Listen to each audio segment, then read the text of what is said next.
할렐루야. 오늘도 주일 오후 예배에 나오신 성도님들을 주님의 이름으로 축복합니다. 우리 옆에 분과 함께 인사하겠습니다. 사랑합니다. 축복합니다.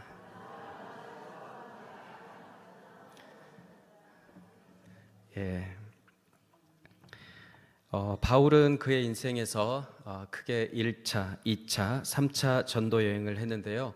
오늘 이야기는 2차 전도 여행 중에 있었던 일입니다. 바울은 여러 지역을 다니며 교회를 세웠는데요. 그리스에서는 고린도의 교회를 세우게 됩니다. 고린도 전후서는 바울이 고린도 교회 성도들에게 편지를 쓴 내용으로 오늘 본문은 바울이 전도 여행 중에 왜 에베소에 그렇게 오랫동안 머물게 됐는지를 설명하는 내용입니다. 바울에게 열린 이 광대하고 유효한 문은 어떤 문인지 말씀을 통해 오늘 살펴보고자 합니다. 사도행전 19장에 보면 바울은 에베소 회당에 들어가서 하나님 말씀을 강론하며 두란노 서원에서 날마다 복음을 전합니다. 그 당시만 해도 하나님께 선택받은 백성이라 여겨졌던 유대인이 아닌 이방인들에게 복음을 전하는 게 쉽지 않았습니다. 바울은 이때를 두렵고 떨렸다라고 고린도전서 2장 3절에서 표현하고 있습니다. 왜냐하면 많은 유대인들이 이방인들에게 복음을 전하는 바울을 못마땅하게 여길 뿐만 아니라 또 죽이려고 했기 때문입니다. 그럼에도 불구하고 바울은 복음 전하는 일을 멈추지 않았고 상당히 많은 수가 예수를 믿기 시작했습니다. 그리고 이 복음은 에베소 교회를 중심으로 한 소아시아까지 확장되었습니다. 바울은 원래 여러분도 아시다시피 예수 믿지 않던 사람이었는데 오히려 예수 믿는 사람을 감옥에 가두고 잡아가는 일에 열심을 품던 그런 박해자였습니다. 그 사람은 율법의 의로는 흠이 없는 자라고 자신을 표현한 만큼 예수님을 대적했던 사람인데 그가 어느 날 다메섹 도상에서 예수님을 만나게 되어 인생이 180도 달라졌습니다. 그리고 복음 전도자가 되었습니다. 주께서 사도행전 1장 8절에서 약속하셨던 성령님이 바울에게 임했기 때문입니다. 사도행전 1장 8절을 우리 함께 읽겠습니다. 시작. 성령이 너희에게 임하시면 너희가 권능을 받고 예루살렘과 온 유대와 사마리아와 땅끝까지 이르러 내 증인이 되리라 하시니라. 아멘. 성령이 바울에게 임했고 그는 성령의 권능을 힘입어서 예루살렘과 온 유대, 소아시아 그리고 그 당시의 땅끝인 로마에까지 예수 그리스도의 복음을 전하는 증인으로 살게 된 것입니다. 오늘 본문 말씀을 다시 한번 읽어보겠습니다. 고린도전서 16장 8절 9절입니다. 시작. 내가 오순절까지 에베소에 머물려 함은 내게 광대하고 유효한 문이 열렸으나 대적하는 자가 많음이라. 아멘. 제가 3월 달에 여기 교회에 오게 됐는데요. 작년 12월에 제가 잠을 자는데 갑자기 자다가 이 말씀이 생각났습니다. 그래서 이 말씀을 연구하게 됐습니다. 그날 밤에 연구해 놓은 것을 이제 오늘 설교하는 것입니다. 하나님께서 왜 이 말씀을 그때 제가 성동교회 아예 오기로 돼 있지도 않았고 면접도 보기 전이었는데 그 말씀을 참 주신 게 놀랍습니다. 이 말씀을 세번역 성경으로 읽어보면 이렇습니다. 세번역 성경은 이렇게 번역했습니다. 같이요. 시작.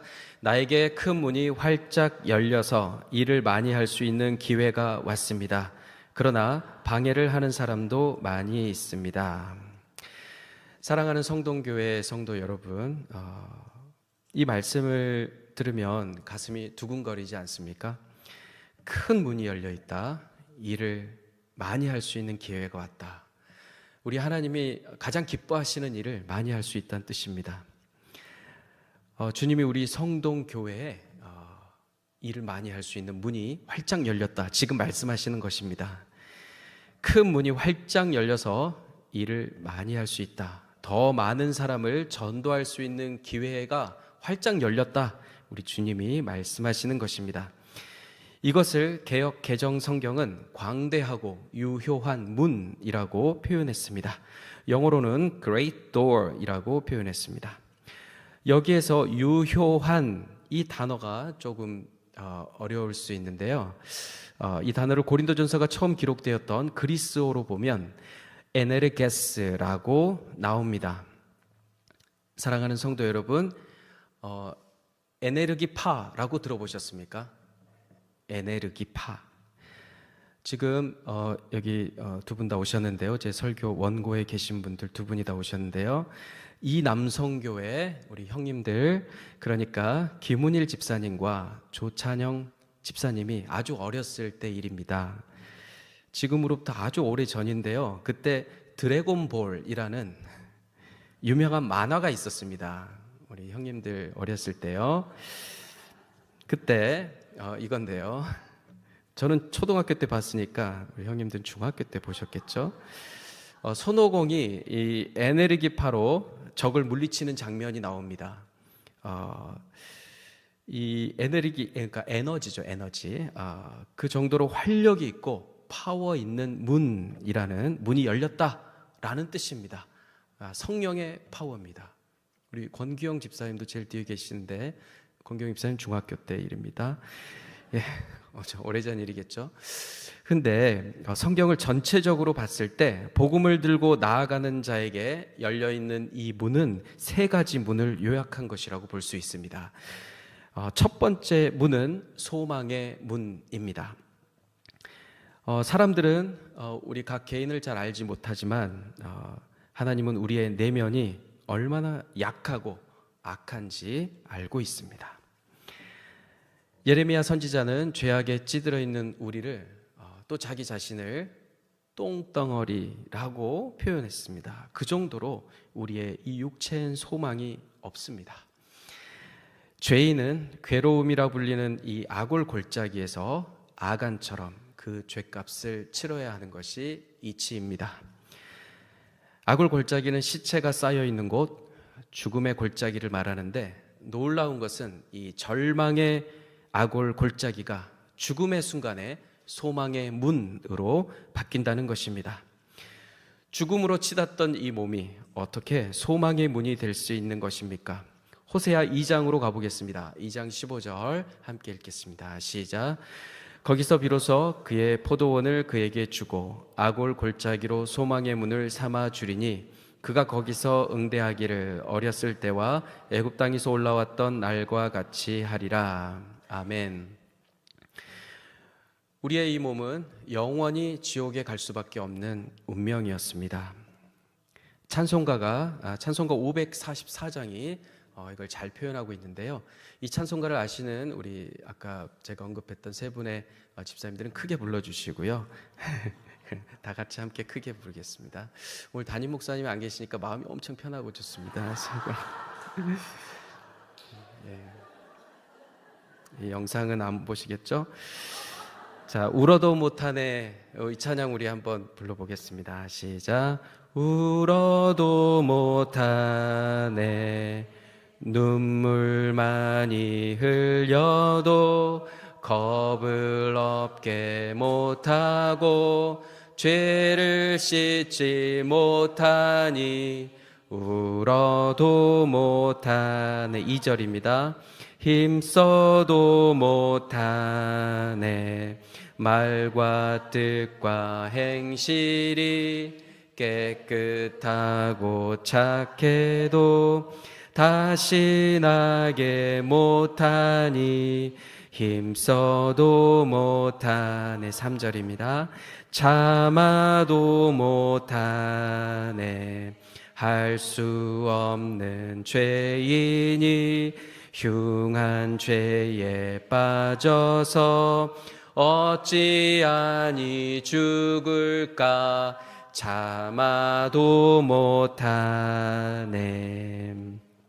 눈물 많이 흘려도 죄를 씻지 못하고 아무리 힘쓰고 애를 써도 다시 날 수 없고 지옥에 가지 않으려고 안간힘을 쓰고 참아봐도 결국 안 되는 것이 그저 소망 없는 죄인의 모습입니다. 하지만 어느 순간 우리의 이 몸을 통해 천국에 갈 운명으로 바뀌었습니다. 절망의 이 육체가 소망의 문이 되었기 때문입니다. 절망의 악골 골짜기는 어떻게 갑자기 소망의 문이 된 것일까요? 그것은 예수께서 그 죽음의 골짜기에서 내 죄를 대신 짊어지셨기 때문입니다. 죄인 중에 죄인인 내가 그 죄값을 치르기 위해 돌을 든 사람들에게 둘러싸여 있을 때 우리 예수님께서 나를 대신해 그 돌을 맞으신 것입니다. 그분은 우리를 대신해 죽으셨습니다. 주께서 그 보혈로 새 언약을 세워주셨기 때문에 이제 우리는 이 소망의 문을 통해 주님께로 나아갑니다. 이 노래의 후렴은 이렇게 표현하고 있습니다. 우리 후렴을 불러보겠습니다. 시작. 십자가에 달려서 예수 고난 당했네. 나를 구원하실 이 예수밖에 없네. 아멘. 예수 그리스도의 십자가의 공로가 우리를 의롭게 했습니다. 로마서 8장 15절은 이렇게 표현하고 있습니다. 너희는 다시 무서워하는 종의 영을 받지 아니하고 양자의 영을 받았으므로 우리가 아빠 아버지라고 부르짖느니라. 아멘.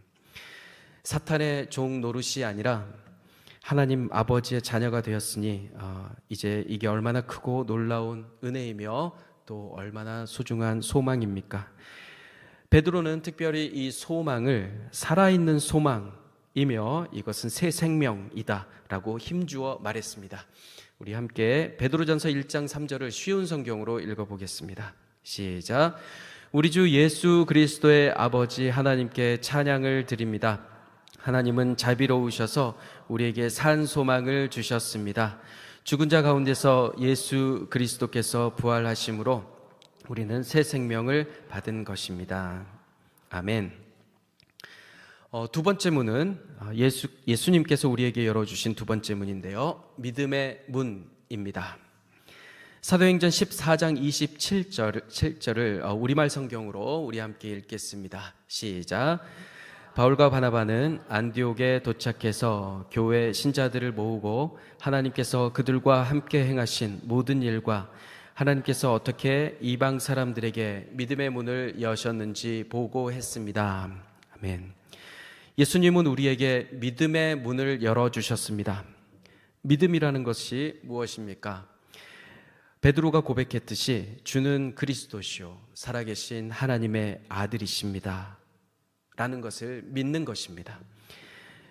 어떻게 우리가 이렇게 우리의 입술로 고백할 수 있는 것입니까? 어떻게 우리에게 이 마음이 생기는 것입니까? 고린도전서 12장 3절 하반절은 이에 대해서 이렇게 말합니다. 자, 시작. 성령으로 아니하고는 누구든지 예수를 주시라 할 수 없느니라. 여기 계신 성도님들의 마음에 성령님이 계시다는 증거가 바로 여러분이 입술로 예수님은 나의 주님이십니다 라고 고백할 수 있는 것입니다.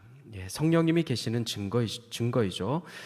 주님께서 우리에게 믿음을 주셨고 성령께서 그 믿음을 가진 여러분이 주는 그리스도시요 살아계신 하나님의 아들이십니다 라고 고백할 수 있도록 마음을 주셨습니다.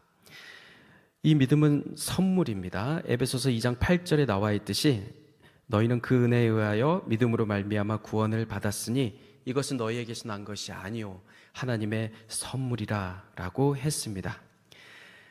하나님이 우리에게 그분의 선물인 이 믿음의 문을 열어주셨기에 우리는 이 믿음을 가지고 예수를 주로 고백할 수 있게 되었습니다.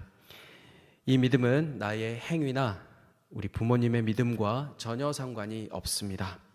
여러분 한 사람 한 사람에게 하나님께서 선물로 주신 것입니다. 이 믿음의 문은 예수님을 믿지 않던 사람들에게 필요한 문입니다. 누구든지 이 믿음을 가지고 예수를 부르면 바로 구원을 받습니다. 로마서 10장 13절이 이렇게 말하고 있습니다. 시작.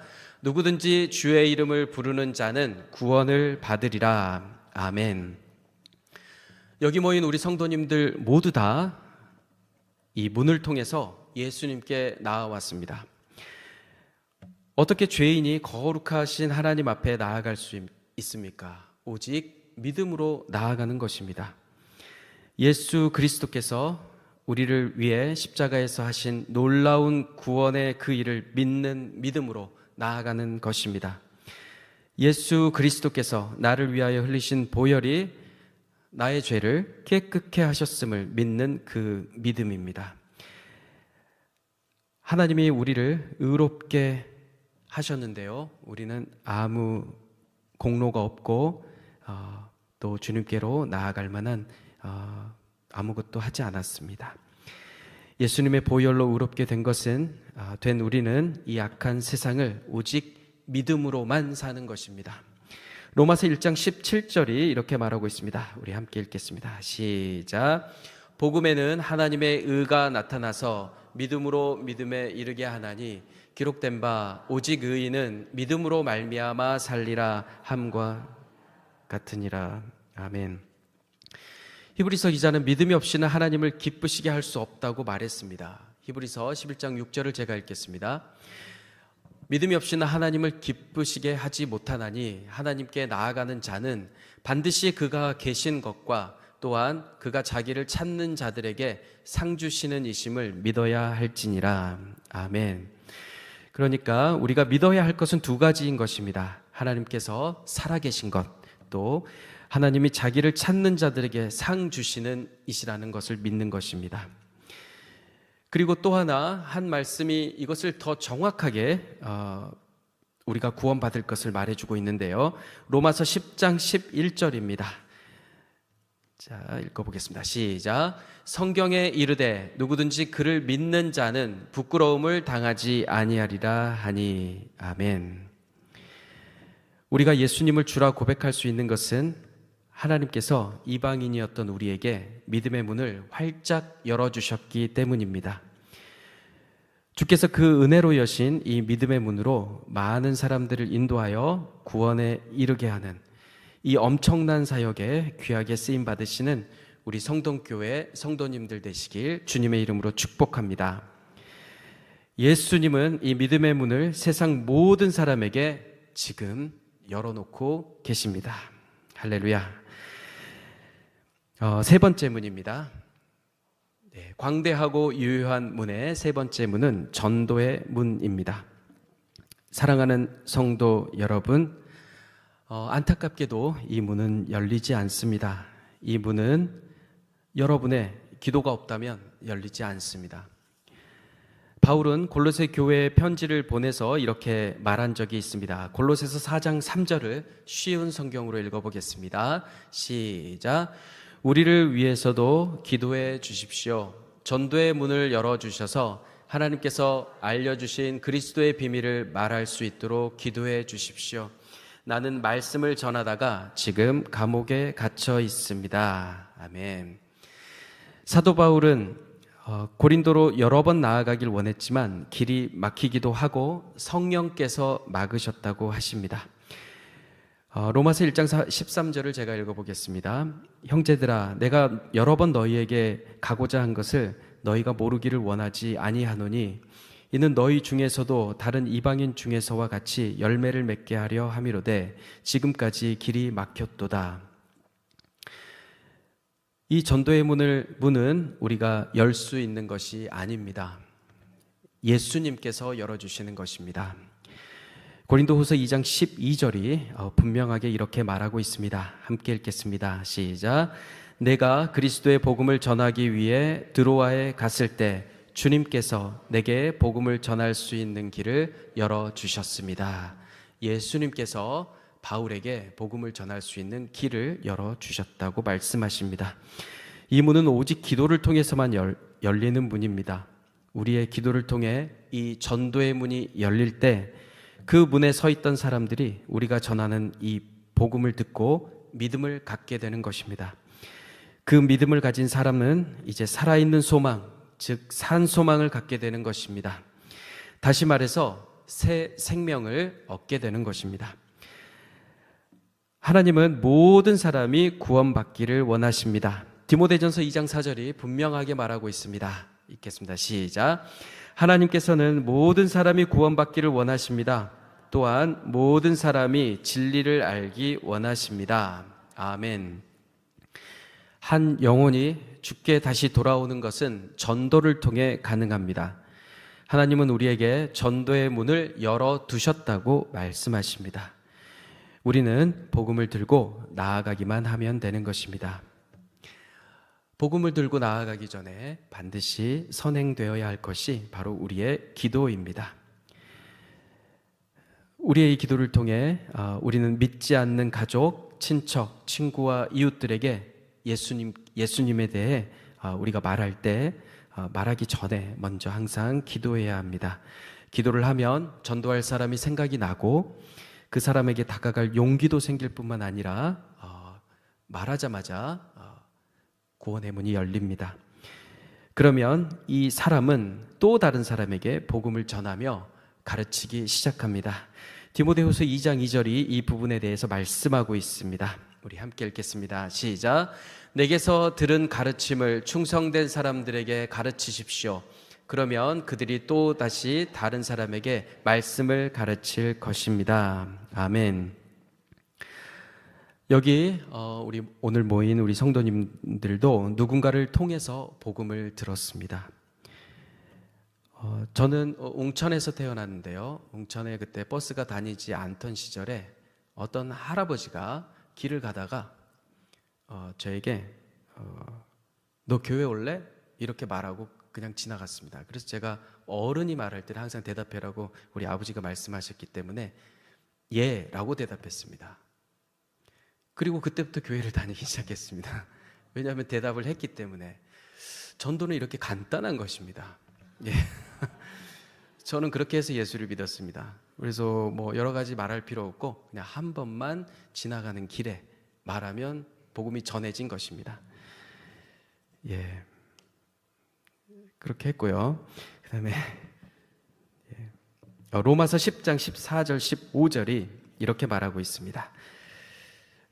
복음이 어떻게 전파되는지요? 함께 읽겠습니다. 시작. 그런즉 그들이 믿지 아니하는 일을 어찌 부르리요? 듣지도 못한 일을 어찌 믿으리요? 전파하는 자가 없이 어찌 들으리요?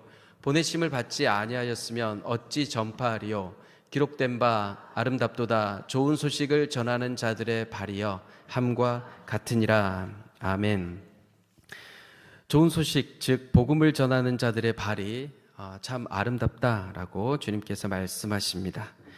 가난한 자, 마음이 상한 자, 갇힌 자, 슬퍼하는 자들에게 소망이 되시고 우리의 믿음의 주가 되시는 예수 그리스도를 전하며 그들을 옳은 대로 인도하는 자에게는 어떤 축복이 있는지 주님께서 말씀하십니다. 다니엘 12장 3절입니다. 제가 읽겠습니다. 지혜 있는 자는 궁창의 빛과 같이 빛날 것이요 많은 사람을 옳은 대로 돌아오게 한 자는 별과 같이 영원토록 빛나리라. 아멘. 바로 우리의 모습입니다. 오늘 사도 바울이 에베소에 머물며 광대하고 유효한 문이 열려 있다고 하였는데 우리가 듣고 믿고 있는 이 복음이 바로 광대하고 유효한 문입니다. 그것은 복음의 문입니다.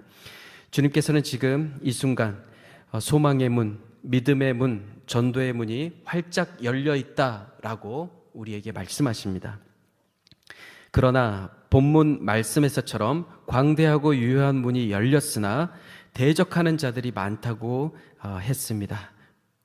우리를 대적하는 자는 누구입니까?